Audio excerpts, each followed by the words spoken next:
അസ്സലാമു അലൈക്കും വറഹ്മത്തുള്ളാഹി വബറകാതുഹു. ആദരണീയരായ ശ്രോതാക്കളെ, നമ്മുടെ ഇന്നത്തെ വിഷയവും കൂടി ബ്രസ്റ്റ് ക്യാൻസറിനെ പറ്റിയാണ്.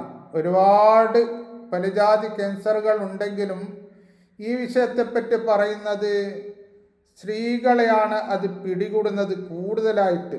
വളരെ വിരളായിട്ട് എപ്പോഴെങ്കിലും അത് പുരുഷന്മാർക്കും വന്നുകൂടാ എന്നില്ല, എങ്കിലും കൂടുതലായിട്ട് സ്ത്രീകളെയാണ് അത് പിടികൂടുന്നത്.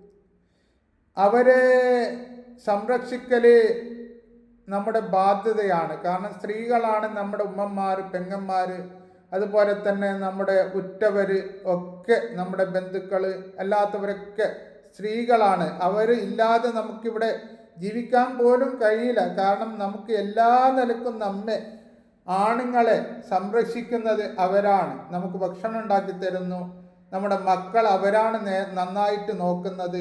അവർ ഒരുപാട് നമുക്ക് വേണ്ടി ഒരുപാട് കഷ്ടപ്പെടുന്നു. എന്തുകൊണ്ടും അവരുടെ മനസ്സമാധാനിപ്പിക്കലും അവർക്ക് വേണ്ടുന്ന സംരക്ഷണങ്ങൾ നാം ചെയ്തു കൊടുക്കലും അവർക്ക് വേണ്ടുന്ന എല്ലാവർക്കും അത്യാവശ്യമായ കാര്യങ്ങളും ചെയ്തു കൊടുക്കൽ ഭർത്താക്കളുടെയും അതുപോലെ തന്നെ മക്കളുടെയും അതുപോലെ തന്നെ ജ്യേഷ്ഠാനുജന്മാരായ ആണുങ്ങൾക്ക് അത് നിർബന്ധം തന്നെയാണ്. കാരണം അവർ നമുക്ക് വേണ്ടി അത്രമാത്രം കഷ്ടപ്പെടുന്നുണ്ട്. ഞാൻ എൻ്റെ വിഷയത്തിലേക്ക് കടക്കുന്നു. അതായത് കൊഴുപ്പടങ്ങിയ ഭക്ഷണങ്ങൾ കൂടുതൽ കഴിക്കാൻ പാടില്ല. ഇന്ന് ഈ മെഡിക്കൽ ഫീൽഡിലെ ശാസ്ത്രജ്ഞന്മാർ പറഞ്ഞ കാര്യങ്ങളാണ് ഞാൻ ഈ പറയുന്നത്. സ്ത്രീകൾ കൊഴുപ്പടങ്ങിയ ഭക്ഷണങ്ങൾ കൂടുതൽ കഴിക്കാൻ പാടില്ല, പുരുഷന്മാരും പാടില്ല. എങ്കിലും അത്തരം, അതായത് ആനിമലിൻ്റെ കൊഴുപ്പ്, മൃഗത്തിൻ്റെ കൊഴുപ്പ്, ഡാൽഡ പോലെയുള്ള സാധനങ്ങൾ അത് ഉപയോഗിച്ച് കൂടുതൽ ഭക്ഷണങ്ങൾ ഉണ്ടാക്കാതിരിക്കുക. വെജിറ്റബിൾ ഓയിൽ ഉപയോഗിച്ച് ഭക്ഷണം ഉണ്ടാക്കുക, കഴിവതും ഭക്ഷണം ഉണ്ടാക്കുക. അതിലും പ്രത്യേകിച്ച് ഒലിവ് ഓയിൽ, സെയ്ത്തെണ്ണ, അത് വളരെ നല്ലതാണ്. അത് നമുക്ക് ആരോഗ്യത്തിന് വളരെ നല്ലതാണ്. നമ്മുടെ പാചകത്തിൽ നാം അത് ഉപയോഗിക്കുക, സലാഡിൽ ഉപയോഗിക്കുക, നമ്മൾ പത്തിൽ കഴിക്കുമ്പോൾ അത് ഒഴിച്ച് കഴിക്കുക. രാവിലെ ഒരു സ്പൂണ് വെറും വയറ്റിൽ അത് കഴിക്കുക. അത് ബ്രസ്റ്റ് ക്യാൻസർ എന്ന് മാത്രമല്ല, പലജാതി ക്യാൻസറുകളെയും പലജാതി ഒരുപാട് രോഗങ്ങളെയും അത് തടയുന്നു. അതിനെപ്പറ്റി ഇന്ന് ലോകത്തിൻ്റെ നാനാഭാഗങ്ങളിലുള്ള ഒരുപാട് യൂണിവേഴ്സിറ്റികളുടെ ശാസ്ത്രജ്ഞന്മാർ ഒരുപാട് പഠനങ്ങൾ നടത്തി. വളരെ കുറഞ്ഞ പഠനമല്ല, വളരെയധികം പഠനം നടത്തിയിട്ട് അതിൻ്റെ ഔഷധ ഗുണങ്ങളെപ്പറ്റി അവർ നന്നായിട്ട് ശാസ്ത്രജ്ഞന്മാർ പറഞ്ഞിട്ടുണ്ട്. അല്ലാഹു തആല ഖുർആൻ ഷരീഫിൽ 7 സ്ഥലത്ത് ഈ ഒലിവിനെ പറ്റി അള്ളാഹു പറഞ്ഞിട്ടുണ്ട്. അത് ഡയറക്റ്റായിട്ട് 6 സ്ഥലത്തും ഇൻഡയറക്റ്റായിട്ട് മറ്റൊരു സ്ഥലത്തും, ടോട്ടലി 7 സ്ഥലത്ത് അള്ളാഹു തആല പറഞ്ഞിട്ടുണ്ട്. അത് ബറക്കത്താകപ്പെട്ട മരത്തിൽ നിന്നുള്ളതാണ് എന്നും അള്ളാഹു തആല പരിശുദ്ധ ഖുർആനിൽ പറഞ്ഞിട്ടുണ്ട്. നബി കരീം സല്ലല്ലാഹു അലൈഹി വസല്ലമ തങ്ങളും പറഞ്ഞിട്ടുണ്ട്, ഒലിവ് കഴിക്കുക, അതിന് കായ കഴിക്കുക, അതിൻ്റെ ഓയിൽ, എണ്ണ ദേഹത്തിൽ പുരട്ടുക, അതിൽ നിങ്ങൾക്ക് ശമനമുണ്ട്, അത് ബറക്കത്താകപ്പെട്ട മരത്തിൽ നിന്നുള്ളതാണ് എന്ന് നബി സല്ലല്ലാഹു അലൈഹി വസല്ലമ തങ്ങളും പറഞ്ഞിട്ടുണ്ട്. ഈ ഒലിവിനെ പറ്റി ധാരാളം ഹദീസുകളുണ്ട്. കൂടുതലായിട്ട് ഒലിവ് കഴിക്കുന്ന അറബികളുടെ ആരോഗ്യങ്ങൾ അറബ് രാജ്യത്തിൽ ജോലി ചെയ്യുന്ന എല്ലാവർക്കും നന്നായിട്ട് അറിയാം. അവർക്ക് രോഗങ്ങൾ വളരെ കുറവാണ്. അപ്പോൾ അത് പറ്റുന്നുണ്ടെങ്കിലും അതിലൊരു പ്രത്യേക തരം ഓയിലുണ്ട്, എക്സ്ട്രാ വെർജിൻ ഒലിവ് ഓയിൽ എന്ന് പറഞ്ഞിട്ട്, എക്സ്ട്രാ വെർജിൻ ഒലിവ് ഓയിൽ. അത് പിന്നെയും വളരെ നല്ലതാണ്. അപ്പോൾ അങ്ങനെയുള്ള സാധനങ്ങൾ, നല്ല സാധനങ്ങൾ കഴിക്കാം. പിന്നെ നമ്മുടെ അധ്വാനങ്ങൾ കുറഞ്ഞത് കൊണ്ടാണ് ഇത്തരം രോഗങ്ങൾ വരുന്നത് എന്ന് ശാസ്ത്രജ്ഞന്മാർ, മെഡിക്കൽ ഫീൽഡിലെ ഡോക്ടേഴ്സ് അവരുടെ ബുക്കിൽ എഴുതിയിട്ടുണ്ട്. അതായത് മുമ്പ് കാലത്ത് നമുക്ക് അമ്മിയുണ്ടായിരുന്നു വീട്ടിൽ.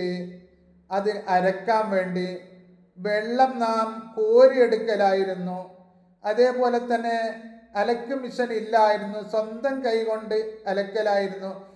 ഈ അധ്വാനങ്ങളിലൂടെ നമുക്കൊരുപാട് ആരോഗ്യം ലഭിച്ചിരുന്നു. ഇത്തരം രോഗങ്ങളെ അത് തടയാൻ വളരെ നല്ല ഒരു വഴിയായിരുന്നു. പക്ഷേ ഇന്ന് അങ്ങനെയല്ല.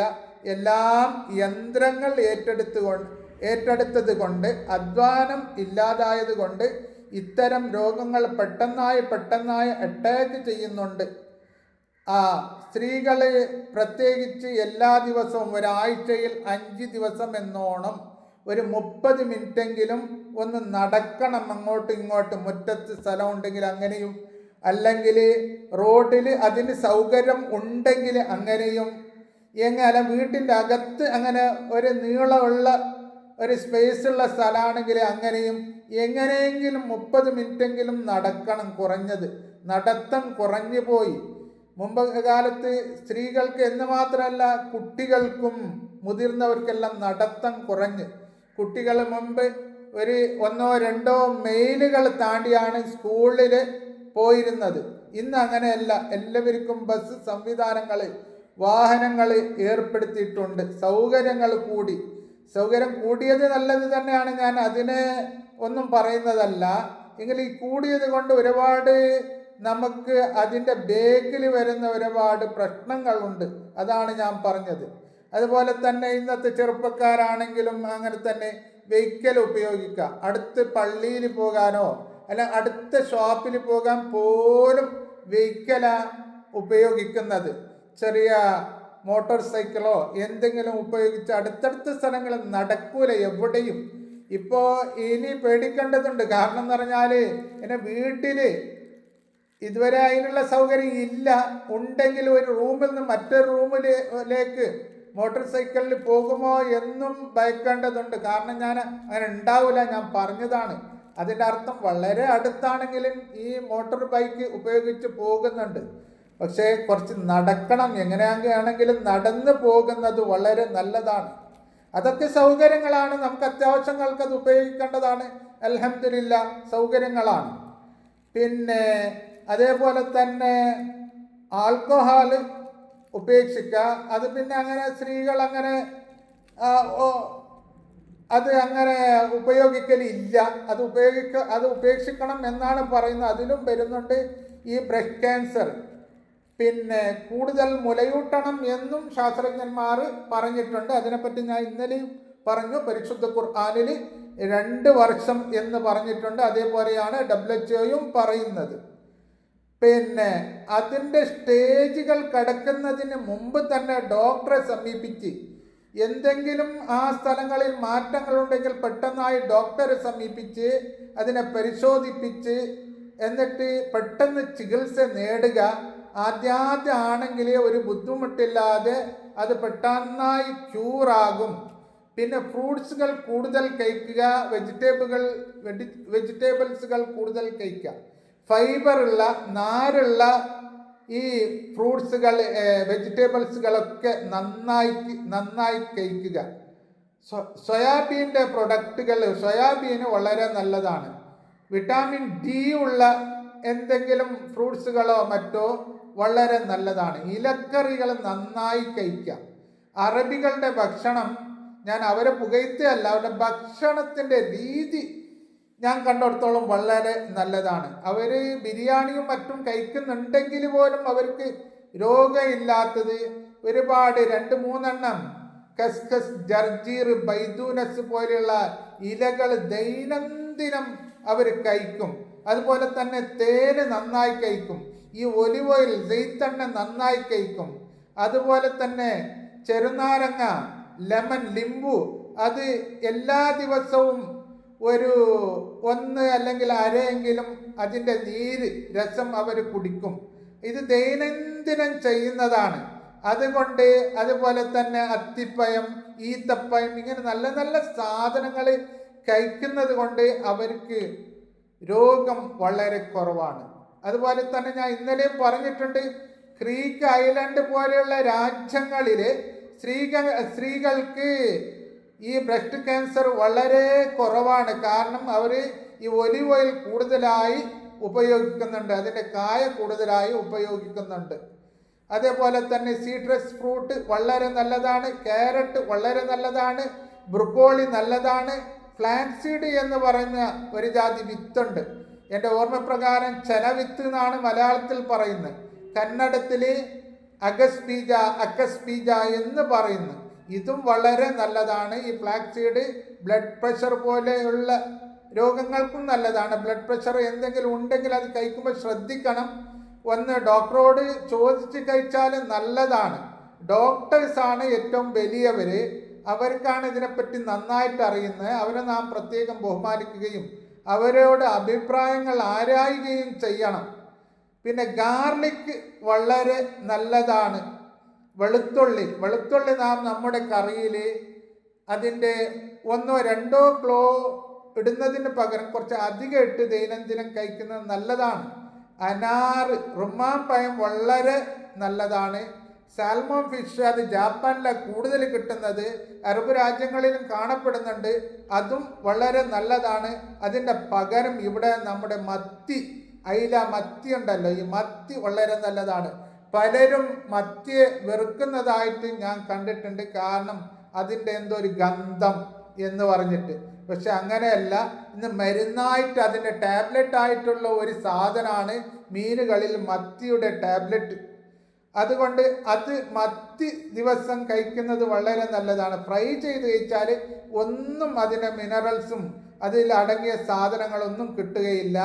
കറി വെച്ച് കഴിക്കണം. കൂടുതൽ വേവിക്കാതിരിക്കുന്നതും നല്ലതാണ്. ഗ്രീൻ ടീ വളരെ നല്ലതാണ്. പിന്നെ ലാസ്റ്റായി ഞാൻ പറയുന്നു മഞ്ഞൾ. ഈ മഞ്ഞൾ ഈ ബ്രസ്റ്റ് ക്യാൻസറിനെ തടയാൻ വളരെ നല്ലതാണ്. അതേപോലെ തന്നെ ശ്വാസകോശ ക്യാൻസറുകളെയും വയറ്റിൽ വരുന്ന ക്യാൻസറുകളെയും അതേപോലെ തന്നെ നമ്മുടെ സ്കിന്നിൽ, തോലിൽ വരുന്ന ക്യാൻസറുകളെയും തടയാൻ വളരെ നല്ലതാണ്. ജങ്ക് ഫുഡുകൾ കഴിവതും കുറക്കുക. വീട്ടിൽ നിന്ന് തന്നെ. അതുകൊണ്ട് ആർക്കെങ്കിലും നാം ഒരു അടിയാകരുത്. നാം അങ്ങനെ ആർക്കും നമ്മുടെ ജീവിതത്തിൽ ഒരു ഉപദ്രവം ചെയ്യാൻ പാടില്ല.